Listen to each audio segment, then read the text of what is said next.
দেখো, লোকে কি বলবে সেটা নিয়ে আমরা বেশি ভাবনা চিন্তা করি।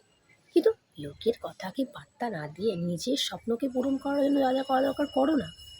দেখো, তুমি যদি কিছু করো তাও লোকে বলবে, যদি কিছু না করো তাও লোকে বলবে, যদি ভালো কাজ করো তাও বলবে, যদি মন্দ কাজ করো তাও বলবে। তোমার দোষ থাকলেও বলবে, না থাকলেও বলবে।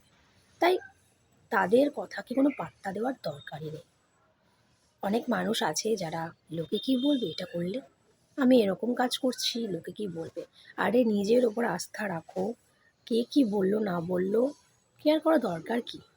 তুমি যদি মনে করো তোমার কাজটি ঠিক, তুমি যা করছো তোমার স্বপ্ন পূরণের জন্য করছো, অ্যান্ড অফকোর্স সেই কাজটির এথিক্স আছে, এথিক্যাল কাজ করতে হবে অবশ্যই, তাহলে সেই কাজে কে কি বললো না বললো তোমাকে কেয়ার করার দরকার কি।